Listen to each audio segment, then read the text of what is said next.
Bonsoir, bienvenue sur la page de l'Express. Merci. Aujourd'hui, je retrouve-nous dans ce beau cadre de l'hôtel de la Bourdonnais.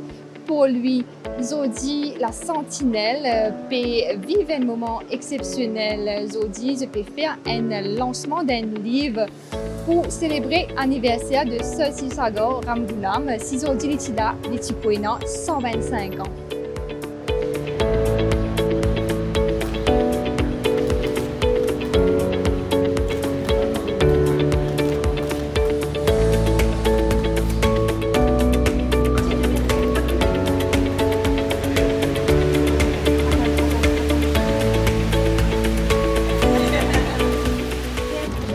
Monsieur le Premier ministre, Navin Ramgoolam, Madame Soonita Ramgoolam-Joypaul, Messieurs et Mesdames les ministres, distingués invités, chers collègues, chers Mauriciens, chers amis.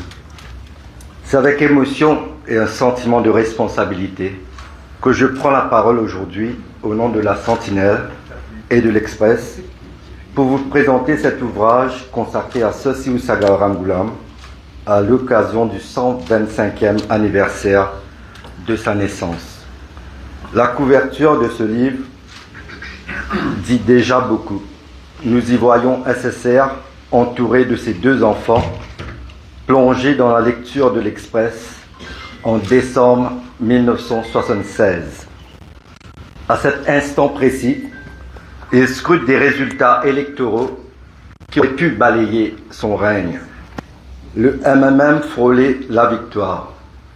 Mais le stratège qui était SSR réussit un coup d'éclat en scellant un compromis avec Gaëtan Duval et le PMSD. Pour vous rafraîchir la mémoire, le nombre de sièges pour arracher le pouvoir était à 36.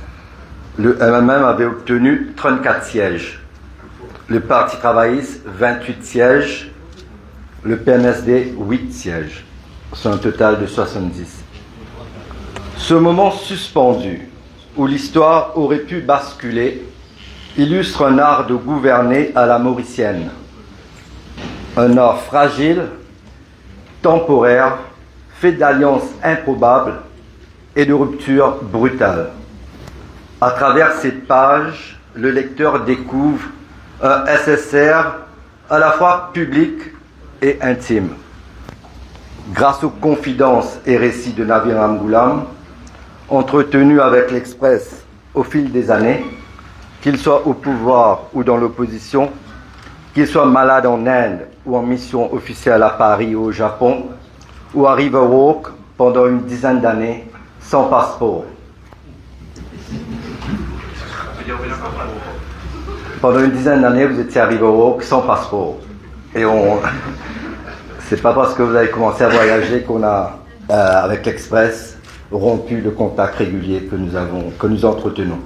Et pour cela, je vous remercie. Et c'est ce qui explique un peu pourquoi ce livre est riche en termes de contenu.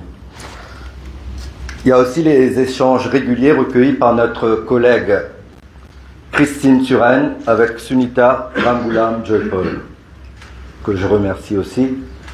Et là, à travers ces voix, on entrevoit un père attentif, parfois inquiet, souvent épuisé, mais convaincu que son destin restait inséparable de celui du pays. Un homme qui voulait protéger son fils des pièges de la politique, parce qu'il en connaissait trop bien les compromis douloureux et la solitude qui en découle. Avec le recul des archives et du temps, son héritage se lit autrement. Ceux qui l'accusèrent d'avoir vendu Diego savent aujourd'hui que cette décision fut imposée par Londres, bien avant son accord contraint. Ceux qui le taxaient d'homme des Anglais oubliaient qu'à Whitehall, on le jugeait trop socialiste. En réalité, SSR fut un homme de consensus, cherchant à adapter Westminster aux réalités mauriciennes, en garantissant les droits des minorités, forgeant une démocratie consociative unique dans notre région. Mesdames et messieurs, c'est en Angleterre, dans les années 30, que le jeune Sir Ramgoolam fut initié à une école de pensée qui allait marquer toute son action politique, le fabianisme. Inspiré par la Fabian Society, ce courant socialiste prônait la réforme graduelle, patiente, méthodique, plutôt que la révolution soudaine. Les Fabiens de Sydney, George Bernard Shaw, avaient donné naissance au Parti travailliste britannique et inspiré plus tard le gouvernement de Clément Attlee.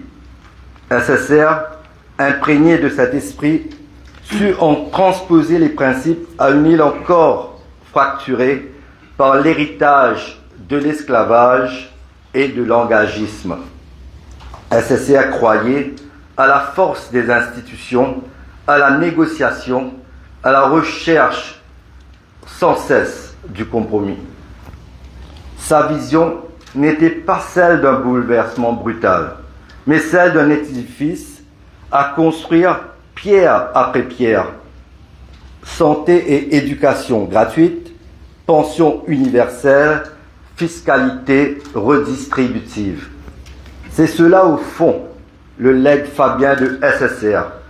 Avoir compris que la démocratie n'est pas un instantané, mais un effort continu.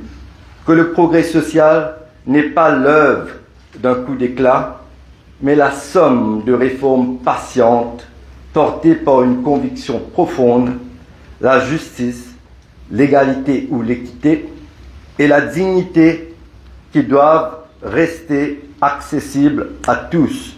Ce livre, Le médecin qui rêva Maurice, n'a pas vocation à sanctifier un héros.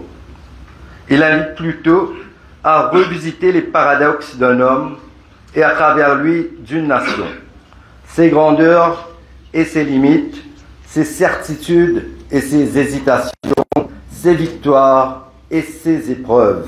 L'Express, dès 1963, avait pris parti pour l'indépendance, mais en rappelant qu'elle ne serait jamais une fin en soi. Dr Philippe Forgette, le deuxième rédacteur en chef de l'Express, après Guy Balancy, disait « L'indépendance, en tant que telle, ne change rien ». Le docteur Forgette disait que les véritables acteurs, pouvoir, opposition et opinion publique, auront à écrire le film. SSR l'avait compris, l'indépendance n'était pas un aboutissement, mais une responsabilité permanente, une œuvre collective à poursuivre au-delà des générations. Sur le plan international, il sut convaincre la France gaulienne et l'Europe de soutenir notre développement. Il lança la zone franche, matrice de ce qui allait devenir le miracle mauricien. Bien sûr, son parcours ne fut pas exempt de dérives. L'état d'urgence, la censure de la presse, le renvoi d'élections. Ses adversaires ne lui épargnaient rien, surtout à la fin des années 70, lorsque l'économie vacillait. Mais l'histoire retiendra qu'il réussit l'essentiel, maintenir la démocratie pluraliste dans une île que d'aucuns disaient condamnée à l'échec, alors que tant de pays voisins sombraient dans l'autoritarisme ou le parti unique. 45 ans après, son héritage nous parle encore. Indépendance, État-providence, démocratie inclusive, qui revient sur le tapis avec la réforme électorale promise, mais aussi fragilité, compromis, rendez-vous manqué. SSR appartient désormais au temps long de notre nation. Mesdames et messieurs, en ce jour solennel, permettez-moi de conclure par ces mots. Le médecin qui fit naître une république continue de nous rappeler que la démocratie est un effort quotidien, fragile et précieux, que le destin d'un homme peut parfois croiser celui d'une nation, mais que le destin d'une nation se construit toujours ensemble. Avant de conclure, j'aimerais saluer ceux qui m'ont entouré pour rendre ce projet possible, la documentation par Caroline Guillemin, Christine Turenne et Bika Schruppen. Les photos historiques sont puisées des archives et beaucoup sont faites par le photographe attitré et inoubliable de l'Express, Vel Kadarasen, dont la fille Vasanda nous fait l'honneur d'être parmi nous ce soir. Merci aussi à Grégory qui a fait la mise en page, à Anenden et Kavina. Je vous remercie pour votre attention.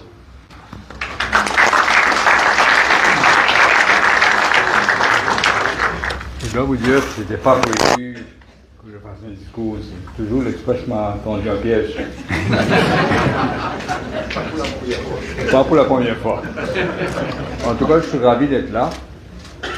Messieurs les ministres, les unions ministérielles, les ambassadeurs et le groupe Sentinelle. J'ai déjà lu une partie du livre, je disais à mon ami Pico, et c'est très très bien écrit. Il y a beaucoup de choses que les Mauriciens ne savent pas, vont savoir à travers ce livre. Il y a beaucoup de choses encore à savoir sur SSR, que peut-être moi, je prends ma règle, là je vais écrire. Ce n'est pas pour demain. Mais il y a trois choses sur ce que je voudrais dire. D'abord, imaginez une seule seconde. Son père quitte son village natal en Inde. Il marche plusieurs milles pour venir prendre le bateau Hindustan à Calcutta, je crois. Il vient à Maurice comme un travailleur engagé. Quand il voit l'île Maurice, il monte les marches de 4, il n'aurait jamais pu imaginer que son fils va libérer le pays du joug colonial. Impossible d'imaginer ça. C'est pourquoi je pense aussi, vraiment, il y a des destins. Deuxième chose, les enfants, moi aussi je l'ai fait, école buissonnière. Nous le sauvons de l'école. Lui, il s'est sauvé pour aller à l'école, à l'âge de 5 ans. Et là, il a sa première chance. Le professeur de l'école catholique s'appelait Madame Siris. Madame Siris, il était pieds nus, pas d'uniforme. Madame Siris aurait pu facilement lui dire, mais je ne dois pas être là, je dois partir. Elle n'a pas fait. Elle a laissé s'asseoir. Et puis, quand la classe est terminée, il a pris l'enfant, Sivoosagur, et elle est allée dans la direction opposée pour aller quitter Sir Seewoosagur à la maison. Et là-bas, il y avait des rumeurs qu'on avait vues près de la rivière et qu'il peut-être qu'il s'est noyé. Ils sont même allés faire une déclaration à la police. Et quand Mme Siris l'amène à la maison, son père était plutôt tranquille. C'est la mère qui était, comme on dit en créole, un beau piment. Elle a commencé à le frapper. Mme Siris l'empêche de frapper l'enfant et lui dit au contraire, laissez-le venir à l'école. Et son père répond, pas d'argent. Il ne veut pas envoyer leurs enfants à l'école catholique pour une simple raison. Vous savez, c'était des immigrés. Ils croyaient qu'il fallait aller au Belka. Et que là-bas, ils vont européaniser les enfants. C'est la raison pour laquelle ils ne voulaient pas. C'est aller dans un Belka. Et quand le père dit à Mme Siris, je ne peux pas payer, ça, je n'ai jamais demandé à mon père. Mme Siris a dit, dans ce cas, je vais prendre en charge. Il faut le laisser venir à l'école. C'est comme ça. Donc s'il n'y avait pas de Madame Siris, il n'y aurait pas eu Sir Seewoosagur Ramgoolam comme politicien, comme médecin même. Et après, deuxième événement, quand il est à Londres, il va au collège royal de Cœur-Pipe. Il a même, moi, je dis Pipo, parce qu'on est habitué, c'est Philippe, on parlait des prix qu'on a gagnés. Il a gagné des prix de poésie, anglais et français. Moi, latin. Mais c'est pas aussi le prix anglais, je le lis toujours chez moi. Et puis ça, il va en Angleterre pour étudier. Son demi-frère, je mentionne le demi-frère dans le livre, il est devenu riche après, hein, très riche. Et c'est lui qui finançait l'étude de Sir Seewoosagur. Et puis, je ne veux pas entrer dans les détails, il meurt soudainement. Crise cardiaque.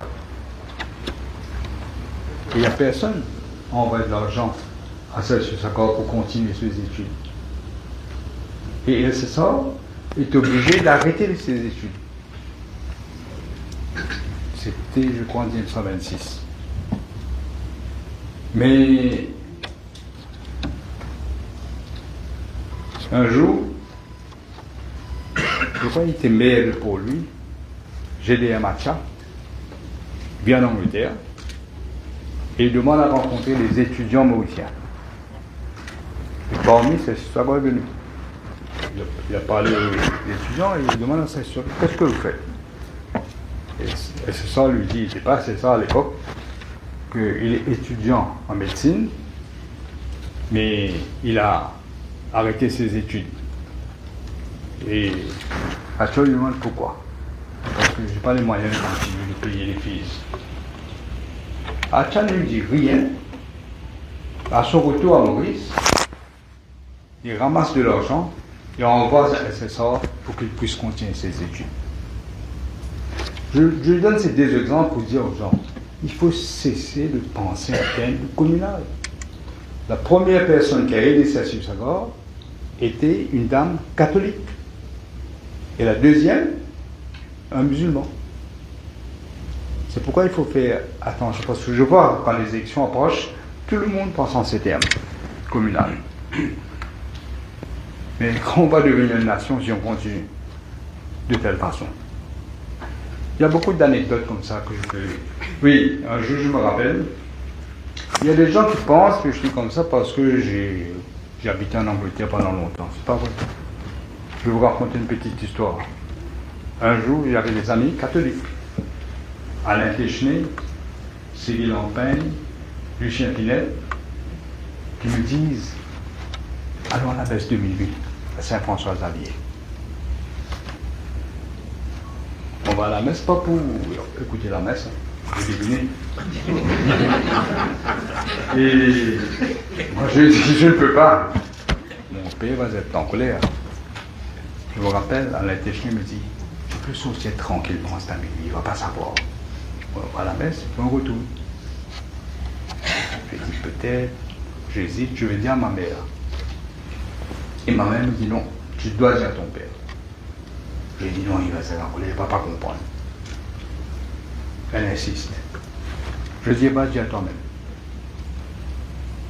C'est juste là où on m'appelle. Je rentre dans la chambre, j'avais oublié, c'était la petite maison de 87 rue des Polles. Il me dit, ta mère me dit, tu veux aller écouter la messe? J'hésite, je dis oui. Elle me dit, pourquoi tu as eu peur de venir me dire? Je dis, j'ai pensé peut-être c'est une autre religion que vous n'avez pas aimée. J'ai dit, mon fils, écoute-moi bien, ne fais jamais de différence sur la base de religion. Toutes les religions disent la même chose. Ne fais jamais de différence sur la couleur de la peau ni sur la communauté. Il n'y a que deux sortes de personnes dans la vie, les bons et les mauvais. J'avais à peine peut-être 16 ans, 15 ans. Donc les choses restent avec vous. Beaucoup d'anecdotes, je me rappelle, je vois mon ami Gavin là. Je me rappelle quand il était gouverneur général, il a fait un dîner. Il y avait le Premier ministre, il avait son père, c'est Victor Weber. on avait bu un peu de vin, et qu'on sort pour aller dans le salon, Sir Victor s'approche de lui, il lui dit, Chacha, il est toujours rouge, moi. Allez, vous arrêtez derrière. Mon père, il a dit, vous arrêtez derrière. Mon père se tourne vers nous. Toi aussi, tu es rouge longtemps. Il y a beaucoup d'anecdotes comme ça que je peux raconter, que ce soit très long. Il faut garder un peu aussi pour le livre que moi, peut-être, je vais publier un peu. En tout cas, je voulais vous remercier avec Philippe et Nad et tout le groupe La Sentinelle. C'est un travail remarquable que vous avez fait. Je ne m'attendais pas. Merci beaucoup.